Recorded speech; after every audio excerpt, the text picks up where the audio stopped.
If your business is running out of your inbox, your notebook, your text messages, and your memory, you don't need more software yet. You need one simple spreadsheet. In this video, I'll show you the exact tracker that can make running your business feel about 10 times easier. Let's get into it. I'm Mike, and I build tools for small businesses. CRMs, spreadsheets, automations, whatever your business actually needs. And almost every time I sit down with an owner, I find the same thing. The information their business runs on is scattered across a dozen places, and a lot of it only exists in their head. A simple spreadsheet fixes more of that than people expect. Point 1.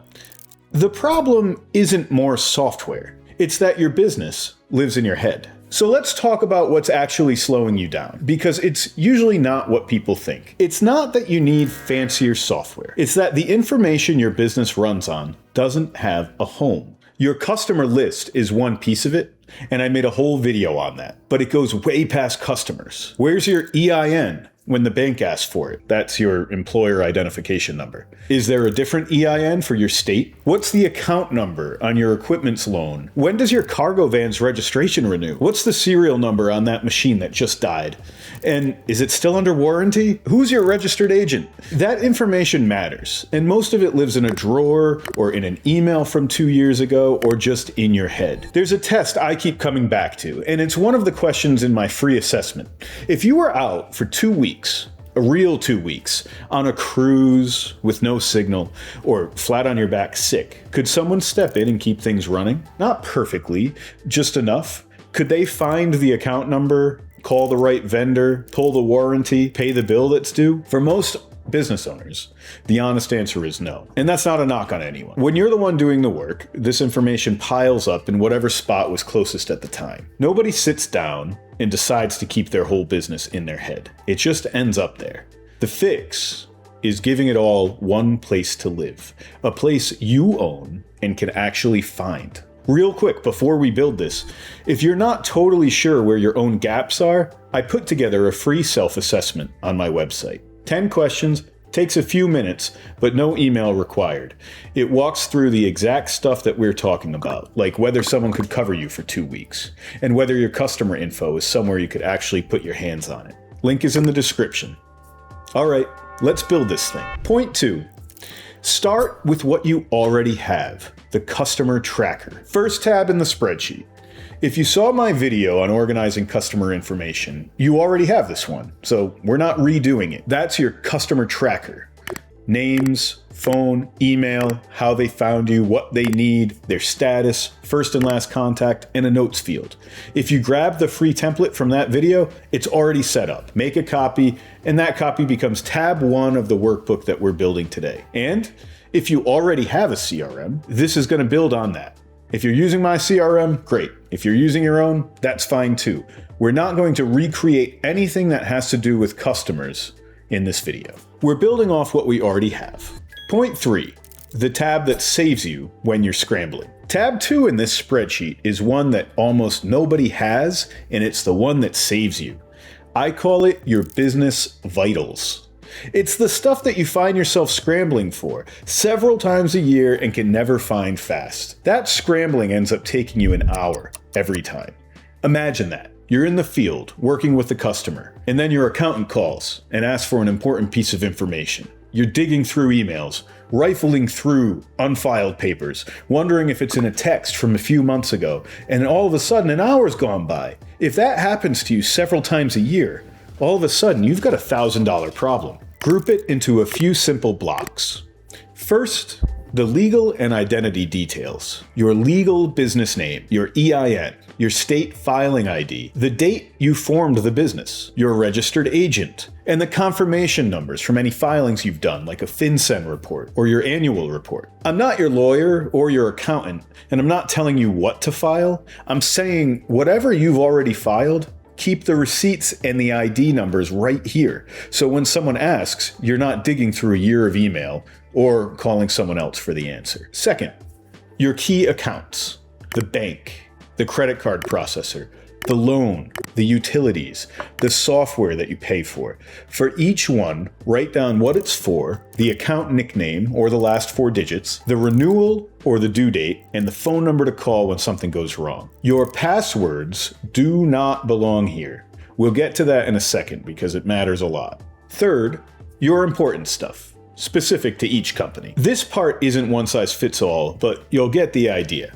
Equipment, vehicles, tools, anything with a serial number or a warranty, write down what it is, when you bought it, the serial number, the warranty end date, and who you call if it breaks. The day your machine dies is the worst possible time to spend an hour hunting for its warranty information. 1 line per item, plain text, and that's the whole tab.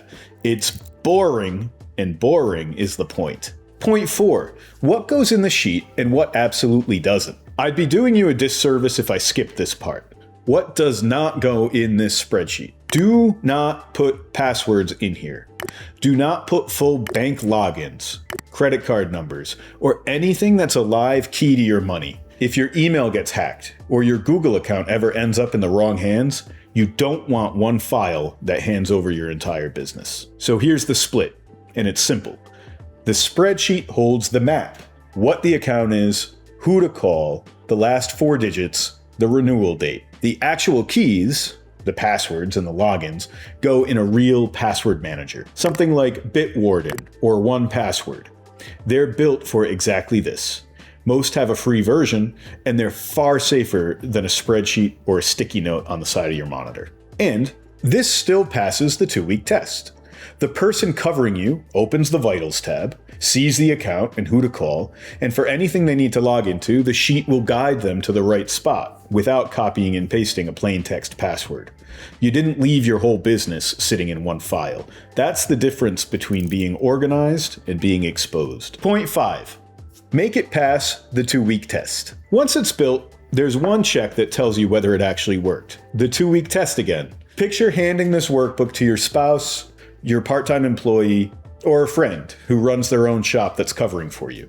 They open it cold. Could they keep your business breathing for 2 weeks? If yes on most of it, you're in great shape. If there's a spot where they'd still have to call you, that's your next thing to add.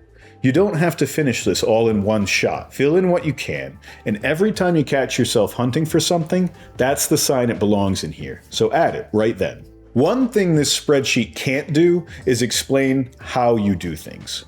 That's a separate piece. Those are standard operating procedures, or SOPs. They're just short documents that say how you send an invoice or how you open and close the shop, how you handle a new job. I keep my SOPs in a very simple folder separate from the sheet called How We Do Things. The spreadsheet is the what and the where, the SOPs are the how. Put those two together and you've got a business someone can actually keep running in your absence. Point 6, keep it boring. On purpose. It's the last point here, but it's just to keep it boring on purpose. A few mistakes I see. People build one giant messy tab and they call it organized. But a messy single tab is worse than no tab because you can't trust what's in it and you can't find anything. So go the other way.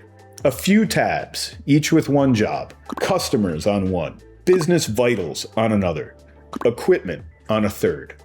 Maybe you add another later if you actually need it, not 12. On these sheets, don't add 40 columns nobody fills in. Don't color code it into a rainbow. Don't merge a bunch of cells in the hunt for beautiful formatting because they break the second you try to sort the columns. Make sure it works on your phone because if you can only open it at your desk, you won't keep it current. And if adding new information to it becomes difficult, you've made it too complicated and you've built yourself a second job. Keep it light enough that you'll actually use it. One thing I strongly believe in for any small business owner, your core business information should be controlled by you, not by a third party. It shouldn't be trapped in some tool that you're renting that can change its price or its rules whenever it feels like it. A spreadsheet that you own does just that. It's your account, it's in plain text, and it's yours. That's not a small thing. That's the foundation that everything else sits on. So now you've got the picture. One workbook you own. Your customer tracker is on tab 1. Your business vitals are on tab 2.